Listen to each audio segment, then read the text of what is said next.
It's time for another new Kansas City Spotlight. Here's your host, Lauren Scott. The Medicare annual enrollment period is officially open, and millions of Americans need to make critical decisions about their health insurance coverage.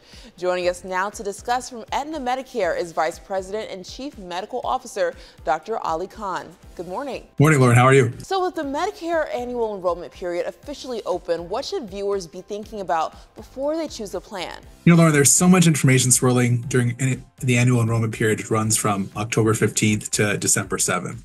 I try to keep this really simple. Number one, as you're thinking through this, what is the plan that I can afford? What's in my budget? Number two, when I think of my favorite doctors, my favorite pharmacies, hospitals, which ones are in network and covered by the plan? And three, for the prescription drugs that I take, what does the plan cover and at what cost? And that's something that can shift from year to year. So really important that you have up-to-date information on exactly what happens there.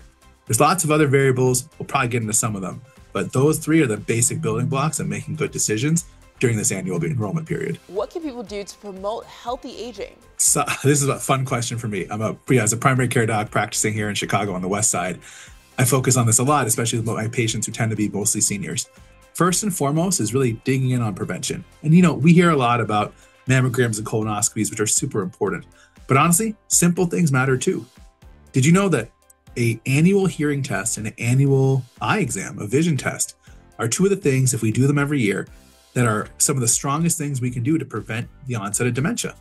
Because we catch people's hearing problems or vision problems in real time before we let them get too far, and which has impacted their overall health, their ability to interact with others, their memory, and the like.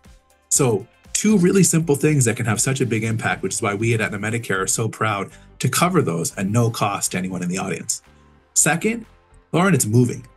Getting physical activity for at least 30 minutes a day, whether that's weightlifting, whether that's a walking club, whether that's pickleball, or any of the things in between, it helps bone health, it helps prevent the risk of falls and keeps your balance up, and it protects heart health, all things we want to see happen. And then finally, third, it's all about social isolation and loneliness and making sure you're connected to a community. Those are things that can really drive poor health outcomes and diseases. And so the more that we can do, whether you have an existing faith-based group or a bowling league or a pickleball group or a reading club or whatever, or whether you want to join something, you don't know where to start, that's where we at Aetna Medicare and Medicare Advantage can be really helpful in terms of connecting you into the right kind of community resources that you need. And that's a big benefit. Okay, where can we go if we want to learn more? Come visit us at aetnamedicare.com. This Kansas City Spotlight has been paid for by Aetna Medicare.